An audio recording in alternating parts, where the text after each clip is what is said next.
Bonjour à tous, alors aujourd'hui je vais vous apprendre comment on calcule ce qu'on appelle un taux global. Autrement dit, on fait plusieurs évolutions successives et on va chercher le taux qui va résumer toutes ces évolutions. On parle aussi de taux successifs quand on a comme ça plusieurs évolutions qui se succèdent.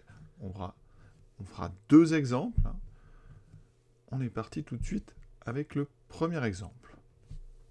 Le chiffre d'affaires d'une entreprise a augmenté de 7% de 1995 à 2001 et de 4% de 2001 à 2005. Quel est le taux d'évolution global donc de 1995 à 2005? On a donc trois périodes. Une première, 1995, ensuite on aura 2001 et on aura 2005. Entre 1995 et 2001, on nous dit ici qu'on a une évolution donc de plus 7%. Et de 2001 à 2005, on nous annonce plus 4%.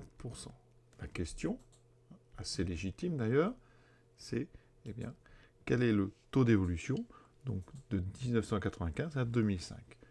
Alors la première chose qu'il faut dire, c'est que ce n'est pas 7 plus 4, ça n'est pas 11%. On va le déterminer, ce taux global, en utilisant donc les coefficients multiplicateurs de chacune des deux évolutions.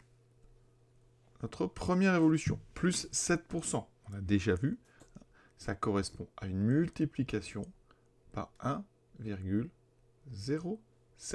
Quand on a une hausse de t%, ça revient à multiplier par 1 plus t sur 100. Autrement dit, si on a plus 7%, on fait 1 plus 7 sur 100. Avec un peu d'habitude, tout de suite, on sait que ça fait 1 plus 0,07, donc 1,07. Pour la deuxième évolution de plus 4%, on va multiplier par 1,04. Les évolutions avec des taux positifs correspondent à des coefficients multiplicateurs plus grands que 1.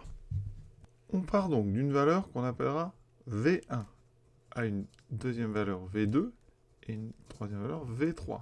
On cherche le coefficient pour passer de V1 à V3. Eh bien, le cours nous dit que le coefficient, donc le coef global, c'est le produit des deux coefficients. C'est-à-dire que vous prenez chacun des deux coefficients, vous les multipliez entre eux. Donc le coefficient global, c'est 1,07 multiplié par 1,4. Donc ici en bas, on va multiplier par 1,07 fois 1,04. On va prendre une calculatrice. Vous voyez que juste au-dessus, ça me donne 1,1128. Ça, c'est donc le coefficient global. Maintenant, il faut transformer ça en taux global. Alors, 1,1128, c'est donc 1 plus 0,1128.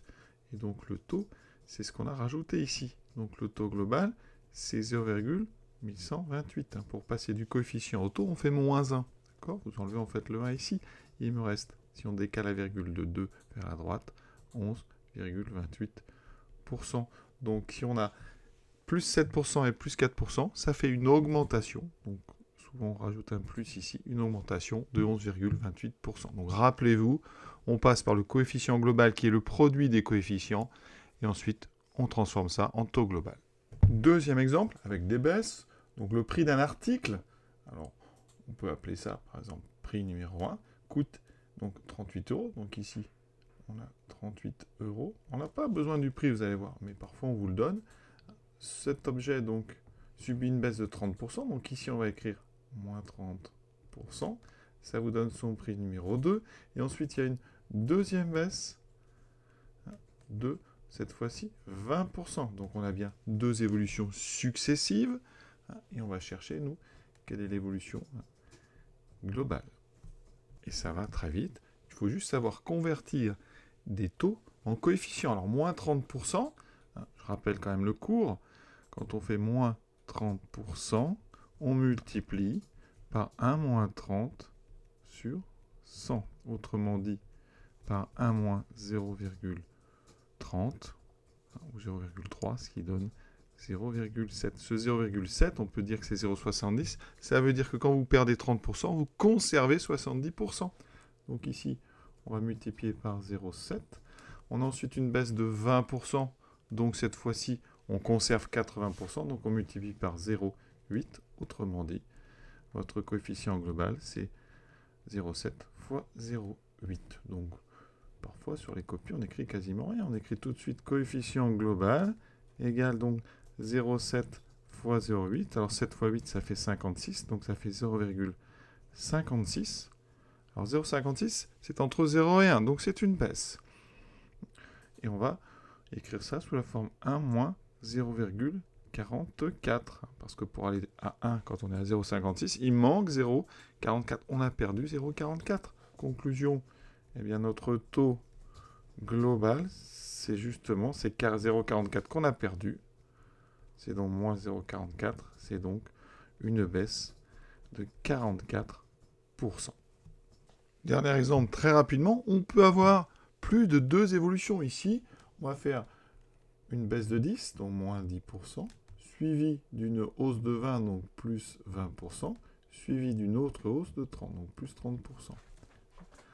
Le coefficient global, donc on traduit, première baisse, moins 10%, donc une multiplication par 0,9, on conserve 90%, plus 20%, on multiplie par 1,2, plus 30%, on multiplie par 1,3, il faut que ça soit bien en place. Donc votre coefficient global, c'est 0,9 fois 1,2 fois 1,3.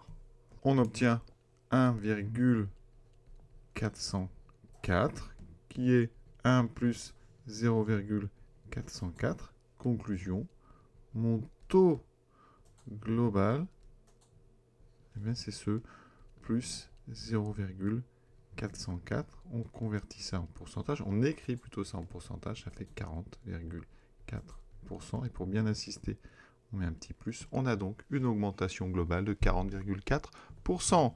Je vous souhaite une bonne fin de journée. À bientôt.